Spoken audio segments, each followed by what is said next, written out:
Et salut à tous les gars, c'est Chris pour VCF France. Aujourd'hui une nouvelle vidéo, la vidéo tant attendue, on va parler du bilan pas fameux du tout de Peter Lim à la tête du Valencia Club de Football. On va revenir ensemble sur les 9 années de gestion de Peter Lim à la tête du club et vous allez voir qu'il y a beaucoup de choses à aborder. Donc on préfère vous prévenir par avance, la vidéo risque d'être assez longue. On s'en excuse mais on a voulu vous donner le maximum de détails et essayer d'être le plus complet possible pour vous faciliter la compréhension de ce qui se passe vraiment à Valence. Et pour ceux qui ne suivent pas Valence justement au quotidien, comme on peut le faire de notre côté, ça vous permettra de comprendre ce qui se passe vraiment à Valence et pourquoi les supporters ont réalisé de nombreuses manifestations et n'en peuvent plus clairement de la gestion de Peter Lim à la tête du Valencia CF. D'ailleurs les gars, n'hésitez pas si vous avez des doutes, des interrogations ou si vous voulez des éclaircissements sur la vidéo de Peter Lim. On prévoit de faire une deuxième vidéo justement un peu dans le style d'une FAQ afin de répondre à toutes vos interrogations et vraiment on se fera un plaisir de pouvoir vous éclaircir dans la limite de nos connaissances bien sûr. Donc la vidéo d'aujourd'hui, Peter Lim, histoire d'un désamour, va se diviser, on va dire, en deux grosses parties. La première partie, ce sera avant tout une introduction, une mise en place du contexte depuis le rachat de Peter Lim à la tête du Valencia CF. Et dans un deuxième temps, on fera le point saison par saison. Et au fil du temps et au fil des saisons, on essaiera d'agrémenter notre discours avec différentes anecdotes sur chaque saison. Et vous allez voir qu'on a beaucoup de matière sur ce point-là, tellement la gestion de Peter Lim à la tête de Valence a été chaotique. Donc les gars, pour être tout à fait précis, même si le rachat par Peter Lim de 70% des actions du club n'a été officialisé que dans l'année 2014, le début des opérations et la décision de mise en vente du club a été coordonnée dans la fin d'année 2013. L'histoire des difficultés financières du Valencia Club de Football n'a quant à elle pas débuté en 2014, mais remonte bel et bien à la fin des années 2000. En 2009 donc, le président d'alors du club, Manuel Llorente, n'a d'autre choix que de souscrire une augmentation de capital pour le club de l'ordre de 92 millions d'euros, puisque le club se trouve alors au bord de la faillite, au bord du concurso de acreedores comme on dit en Espagne. La dette du club a été majoritairement générée par l'administration de l'ancien président Juan Soler, qui découle bien évidemment de la construction du nouveau stade. Le problème, c'est que la construction de ce nouveau stade est arrivée pile au début de la crise financière de 2008 que tout le monde connaît et également vient du fait que le club avait décidé du début de la construction donc du Nou Mestalla qui est toujours à l'arrêt d'ailleurs de nos jours, sans avoir au préalable réussi donc à vendre les terrains de l'ancien Mestalla, ce qui forcément a causé de gros soucis financiers au club et ce qui ne lui a pas permis de finaliser les travaux du Nou Mestalla. C'est donc tout à fait logiquement que le 25 février 2009, les travaux de construction du Nou Mestalla sont arrêtés. Et à ce jour, nous sommes le 21 mars 2023, les travaux n'ont toujours pas repris et ils ne sont pas prêts de reprendre, à mon humble avis. Pour revenir sur l'augmentation de capital qui avait donc été souscrite par Manuel Llorente, elle était, comme j'ai pu vous le dire auparavant, de 92 millions d'euros. Sur ces 92 millions d'euros, 18 millions ont été souscrits par la masse sociale du club, c'est-à-dire par les supporters et par les actionnaires. Le reste, environ 70% du total, a été acquis par la fondation du club au travers d'un prêt de 86 millions d'euros qui a été contracté auprès de l'entité bancaire Bankia, avec l'aval de l'Instituto Valenciano de Finanzas, qui s'est donc porté caution au cas où il y aurait défaillance de la fondation sur le paiement de ce prêt. Et c'est ce qui a fini par se passer puisque la fondation n'a jamais pu payer la première échéance qui était de 4,8 millions d'euros et par conséquent Bankia a exécuté la caution, ce qui fait que la Generalitat a dû payer l'échéance et est par conséquent devenue propriétaire du club. Faisons un bond de 4 ans en avant et nous arrivons donc en 2013 avec à la présidence du club Amadeo Salvo qui est accompagné de Aurelio Martinez en tant que président de la Fondation Valencia Club de Football. À cette époque, ça fait déjà un moment que Amadeo Salvo et Aurelio Martinez sont en négociation avec Bankia pour essayer de renégocier la fameuse dette que le club a contractée auprès de l'entité bancaire. Mais malheureusement, Bankia, à force de se sentir floué, on va dire clairement les termes, n'en peut plus d'attendre et finira donc par s'exprimer de manière plutôt brutale. On est alors en fin d'année 2013 et Amadeo Salvo est en train de célébrer la Junta General de Accionistas, donc l'assemblée générale des actionnaires du club. Et dans son discours donc aux personnes présentes dans l'assemblée, il se veut rassurant en disant que les négociations vont bon train avec l'entité bancaire et qu'il n'y a aucune source d'inquiétude à avoir.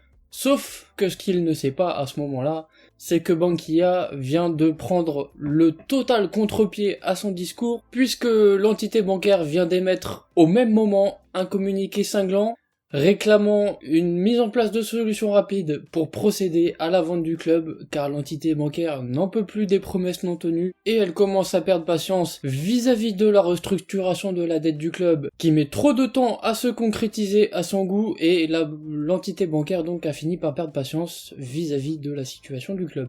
Débute alors la mise en vente de 70% des actions du club et durant ce processus, Bankia récoltera 7 offres pour s'attacher donc les 70% des actions du club. Parmi elles, on notera bien sûr l'offre de Peter Lim qui sera choisie au final.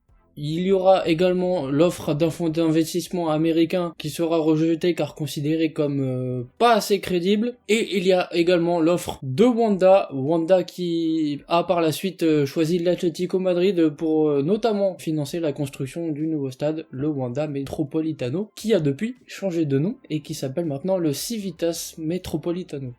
Alors pour décrire le processus de vente d'une manière totalement honnête, on peut dire que c'est un processus de vente totalement opaque. C'est l'un des pires processus de vente que l'on puisse imaginer, tellement il n'y a eu aucun questionnement sur les garanties, sur la viabilité et sur la sécurité financière que pouvait apporter Peter Lim et sa holding, donc Meriton, au Valencia CF pour le futur.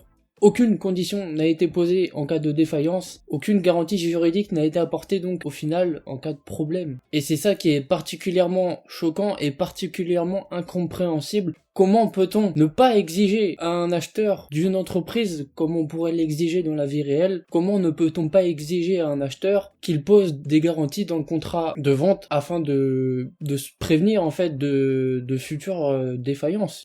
Et donc malgré ce manque de garantie, malgré ce manque de visibilité et de transparence sur le processus de vente, il y aura beaucoup de négociations entre Meriton, la Fundación et Bankia, et donc en octobre 2014, l'offre de Peter Lim finira par être approuvée pour le rachat de 70% des actions du club, tantôt par la Fundación, tantôt par Bankia.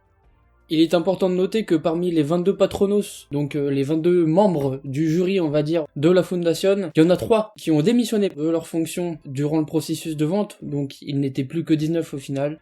17 sur ces 19 ont voté pour la vente du club à Meriton Holdings, 2 ont voté contre, et les 2 qui ont voté contre venaient en représentation de la mairie de Valence. Autre élément troublant de ce processus, ou de ce non-processus plutôt, personne impliquée dans les négociations, que ce soit les patronos, que ce soit Bankia, que ce soit la ville de Valence, personne, je dis bien personne, n'a voulu donner de détails. Et pour cause, le contrat de vente n'avait absolument rien à voir avec l'offre qui avait été présentée et décrite par Aurelio Martinez et par Amadeo Salvo, et quasi aucune obligation, aucune garantie n'était mentionnée dans le contrat final. Parmi ces fameuses conditions, on devait retrouver forcément la vente des terrains de l'ancien Mestalla et la construction du nouveau Mestalla.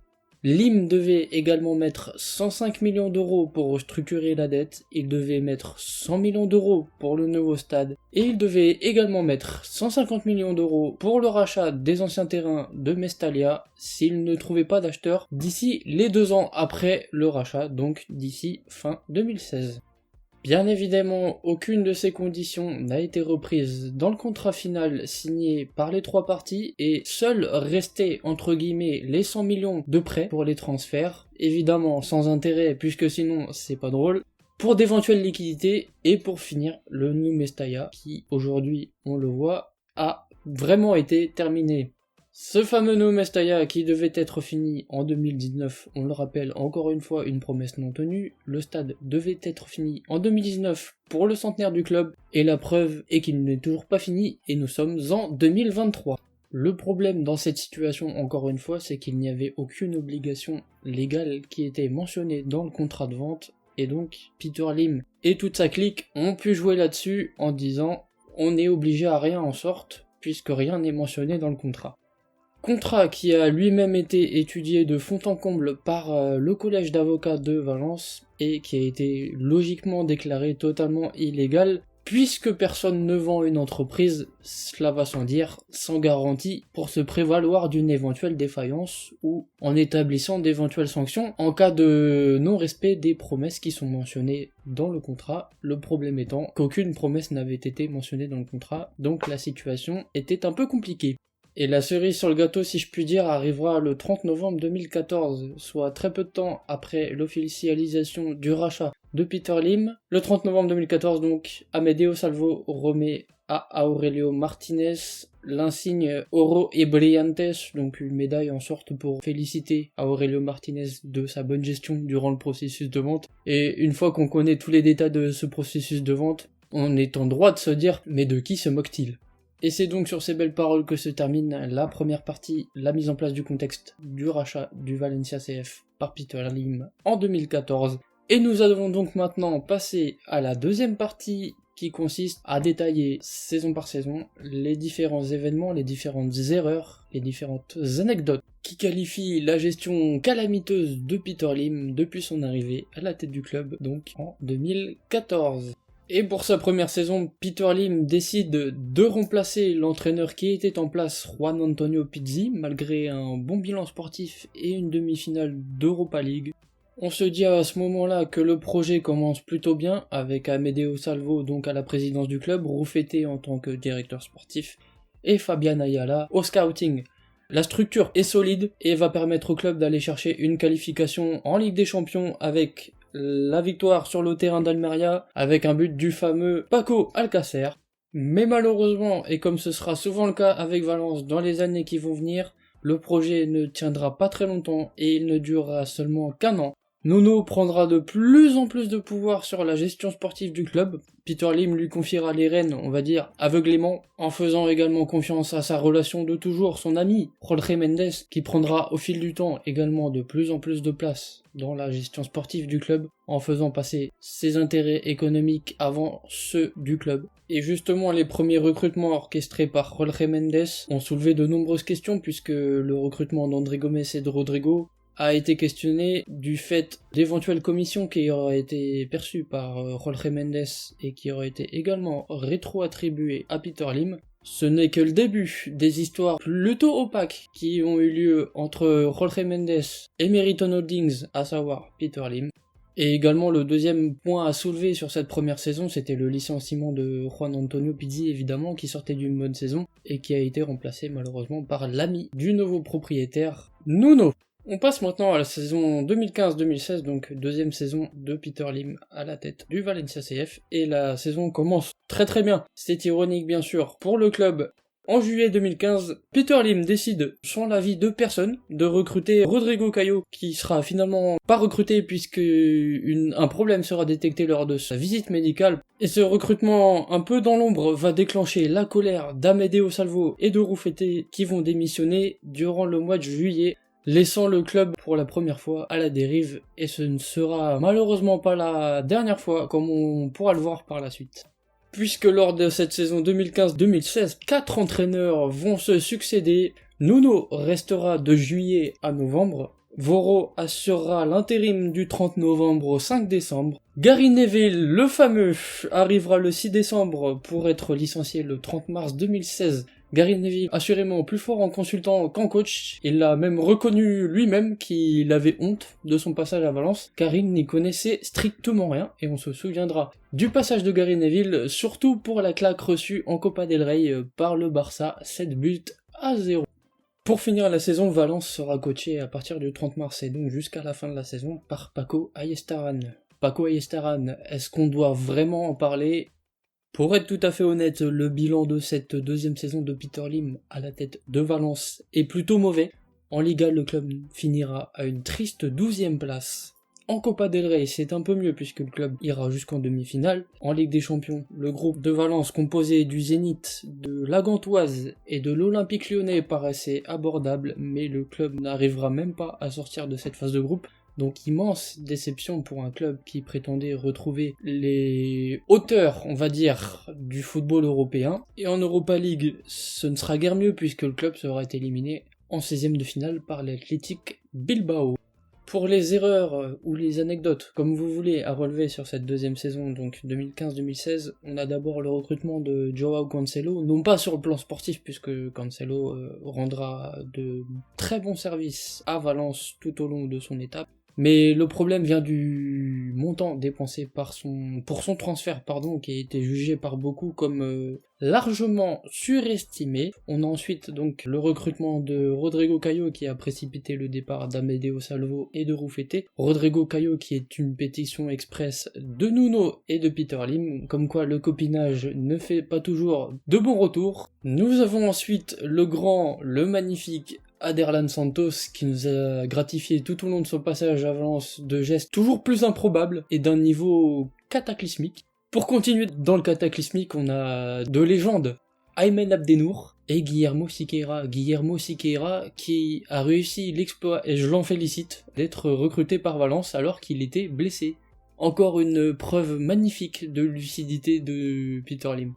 Passons maintenant à la saison 2016-2017 qui, elle aussi, vous allez voir, va être riche en rebondissements. Durant cette saison 2016-2017, encore 4 entraîneurs vont se succéder à la tête du club. On commence avec le fameux Paco Ayestaran qui sera démis de ses fonctions le 20 septembre 2016.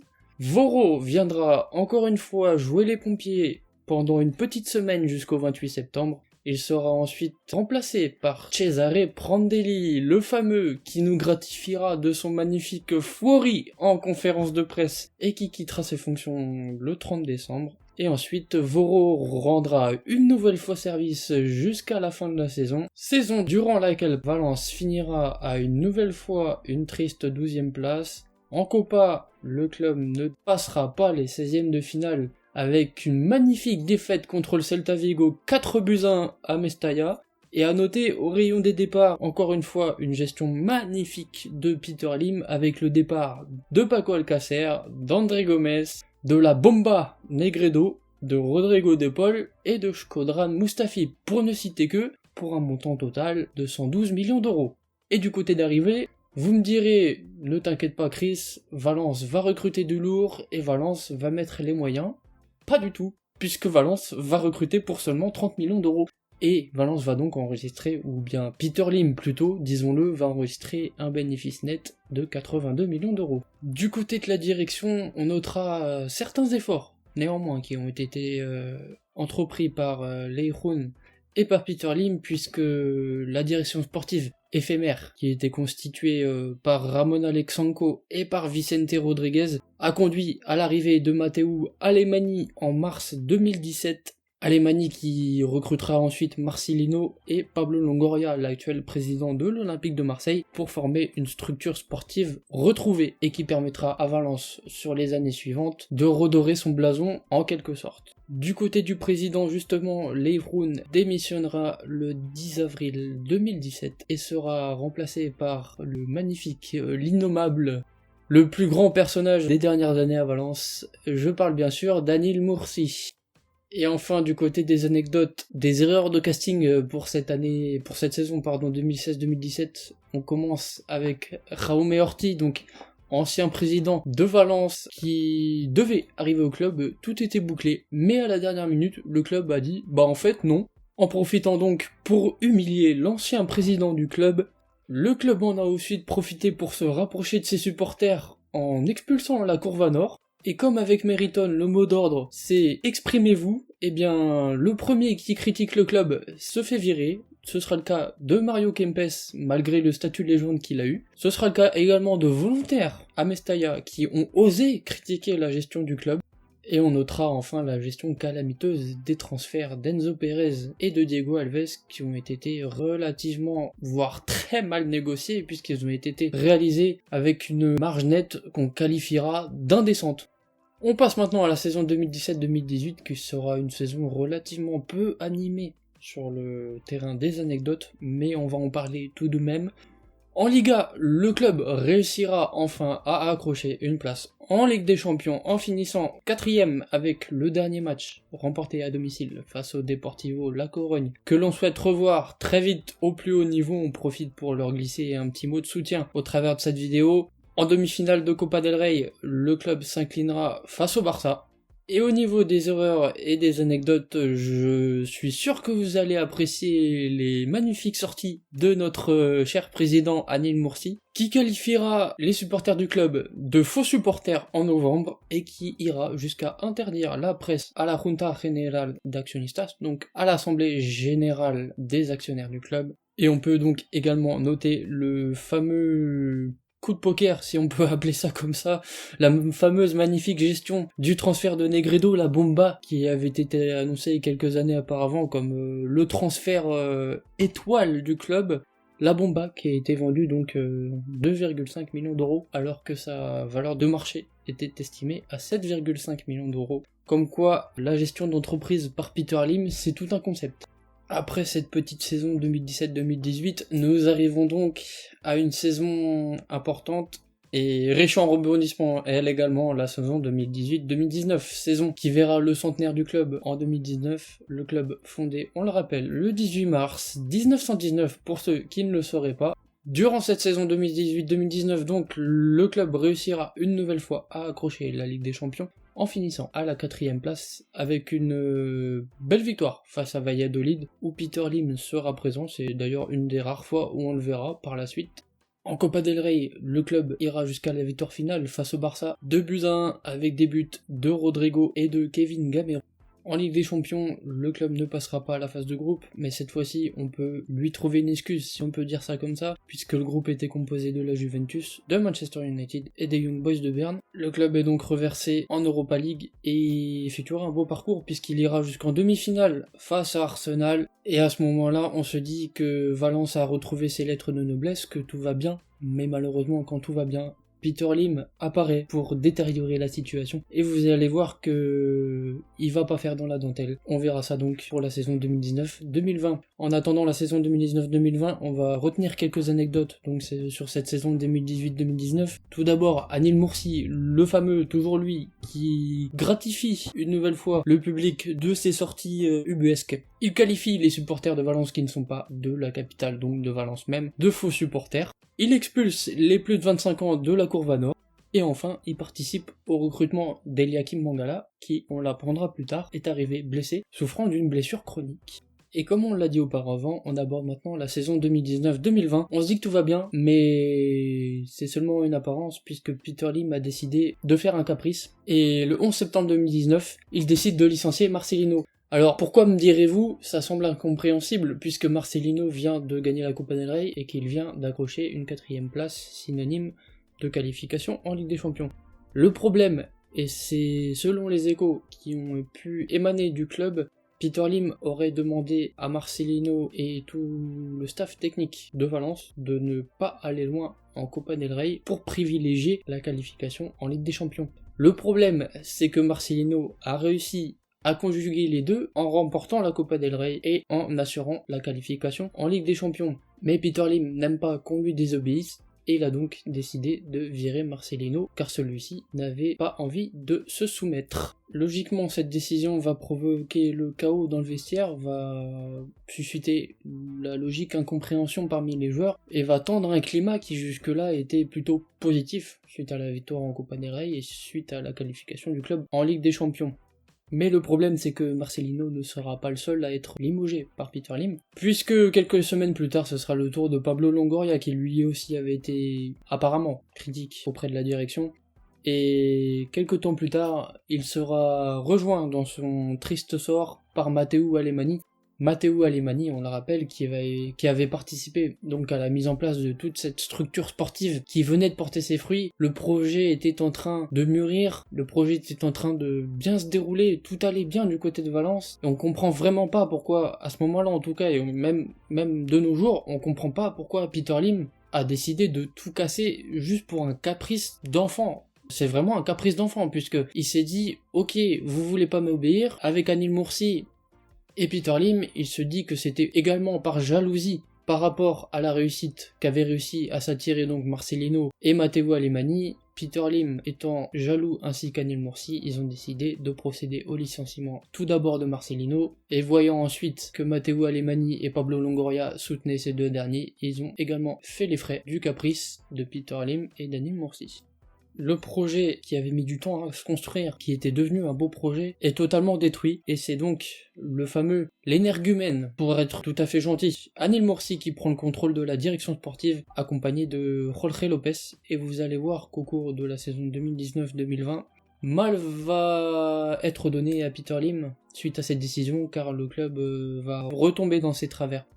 Durant cette saison 2019-2020, donc, Marcelino est démis de ses fonctions le 11 septembre, c'est donc Albert Celades qui prendra la suite jusqu'au 29 juin, donc jusqu'à la fin de la saison, et c'est ensuite Voro qui assurera l'intérim. En Liga, le club terminera à une triste 9ème place. En Copa del Rey, là aussi, le club sera éliminé tristement en quart de finale, sans manquer de respect bien sûr à Granada, mais on était en droit d'attendre un bien meilleur parcours, en sachant qu'on venait de gagner la Copa del Rey la saison dernière, et en Supercoupe d'Espagne, le club sera éliminé en demi-finale par le Real Madrid. En Ligue des Champions, le club réussira à se sortir d'un bon groupe, en allant notamment gagner lors de la dernière journée à l'Ajax Amsterdam, et en 16e de finale, le club tombera face à l'Atalanta Bergame. Match qui s'était joué à San Siro à Milan, puisque le stade de l'Atalanta Bergame était en travaux à l'époque, et ce sera malheureusement le dernier match que l'on a connu en 2020, puisque, comme vous le savez, la pandémie de Covid s'est déclarée juste après ce match, et a contraint notamment à jouer le match retour à Mestalla à huis clos.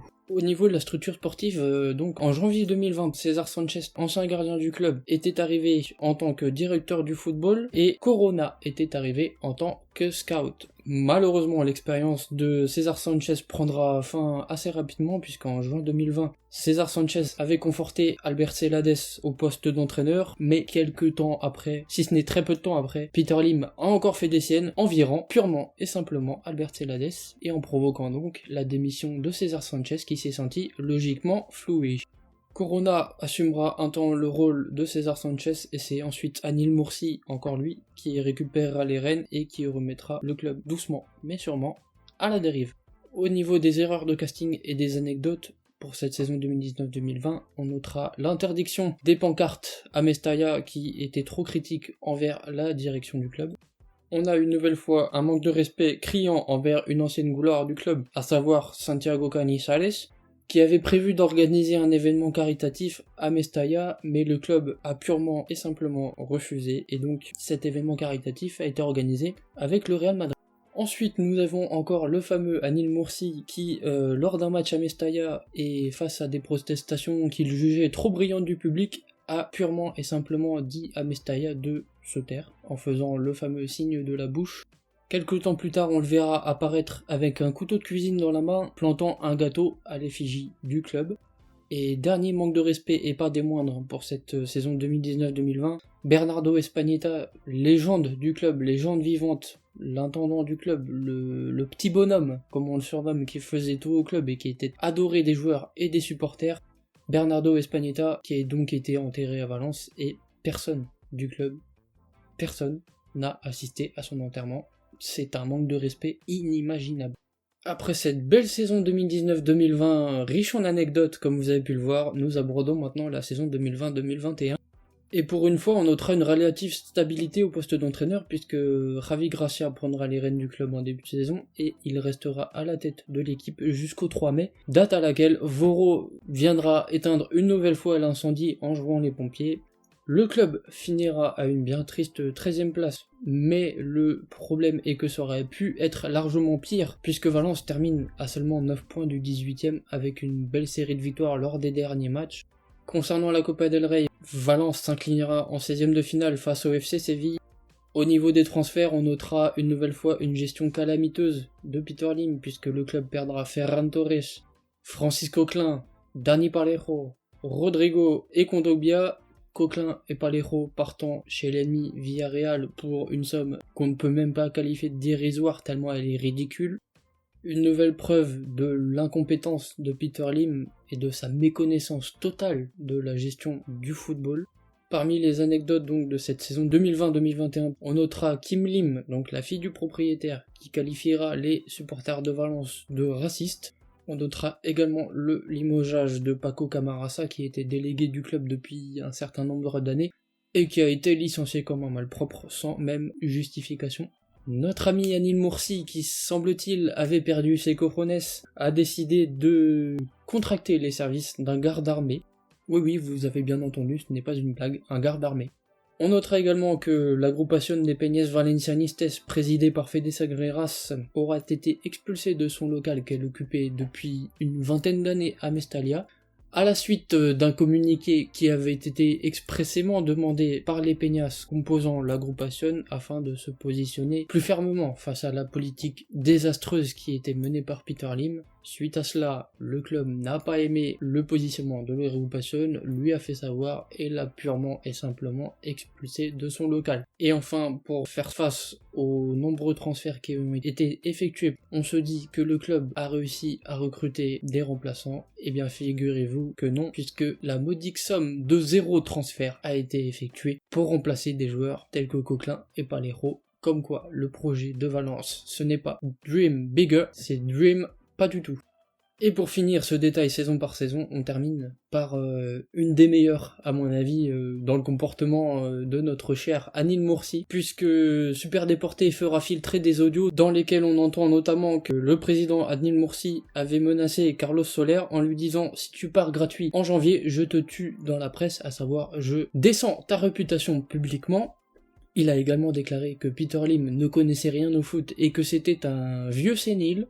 Il a également confessé que dans son plan, il n'y avait pas besoin de directeur sportif puisque lui était déjà là. Et enfin, il a continué sa campagne de victimisation à travers de nombreux communiqués, en déclarant notamment que ceux qui avaient enregistré les audios étaient des criminels, que ça a été fait à son insu, que ce n'était pas légal, que ça ne reflétait pas sa pensée, etc., etc. Enfin bref, vous commencez à connaître le personnage d'Anil Moursi, et pour le bien du Valencia CF, heureusement il n'est plus président, mais malheureusement la cause principale du problème, elle, est toujours là, et la cause principale du problème, elle s'appelle Meriton Holdings, ou, si vous préférez, Peter Lim. Et pour résumer la saison 2021-2022, donc, pas grand chose à dire, si ce n'est que en Liga, le club terminera à une triste 9ème place, triste malgré le fait que ce soit mieux que les années précédentes où le club avait terminé 13ème. Et en Copa, le club rééditera l'exploit, malgré une saison moyenne encore une fois, d'accéder à la finale, cette fois-ci face au Betis Séville, dans son stade non, puisque c'est le stade de la Calturra, mais c'est le stade de Séville tout de même. Et malheureusement, cette fois-ci, le destin ne sera pas le même, puisque c'est le Betis qui remportera la Copa del Rey lors d'une séance de tir au but qui a fait pleurer de nombreux supporters de Valence. Voilà les gars, on arrive à la fin de la vidéo sur Peter Lim.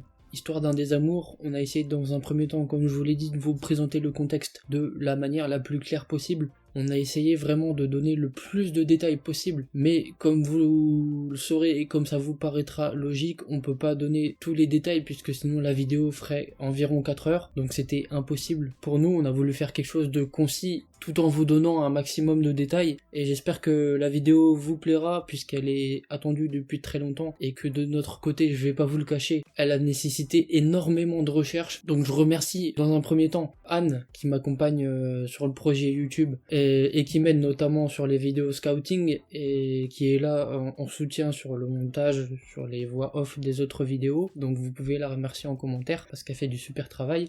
Je remercie Issa également, mon cher camarade de la Peña Valencia CF qui nous aide précieusement. Il travaille dans l'ombre mais il est toujours là. Je remercie également tous mes collègues de la Peña Valencia CF parce que, je le répète encore une fois, mais la Peña ce n'est pas que Chris, ce n'est pas que Anne. La Peña c'est toute une famille, c'est tous ces supporters qui la font vivre, c'est tout ce staff qui la fait vivre et vous pouvez pas savoir quelle fierté ça me fait de pouvoir faire des vidéos sur YouTube, de voir vos retours, qu'ils soient positifs ou négatifs, tant qu'ils sont constructifs. Encore une fois, ça nous aide et on espère vraiment que cette vidéo va vous plaire. Le sujet était complexe à aborder, je vous le cache pas, mais c'est un sujet qui m'a fait énormément plaisir à travailler. Donc voilà, on espère que ça va vous plaire et on a hâte d'avoir vos retours.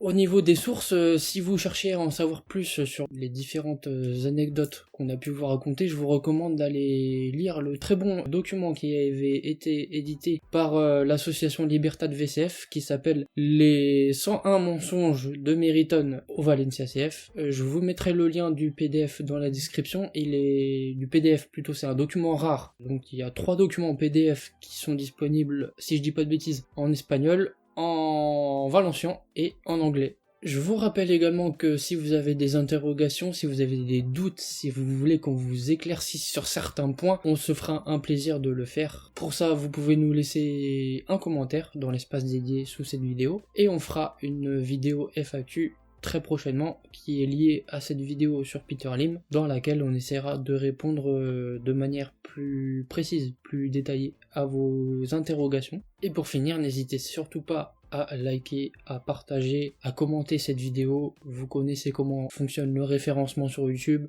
Surtout, j'insiste sur cette vidéo-là qui a demandé énormément de travail à nos équipes. Ça nous ferait vraiment plaisir si elle pouvait fonctionner grandement. Donc on compte sur vous les gars, et on a hâte de vous sortir très bientôt une nouvelle vidéo qui arrivera sur les jeunes du centre de formation, et celle sur Peter Lim arrivera juste après. Donc voilà, je vous souhaite à tous une très bonne soirée. C'était Chris pour VCF France, et encore merci à tous. Ciao les gars.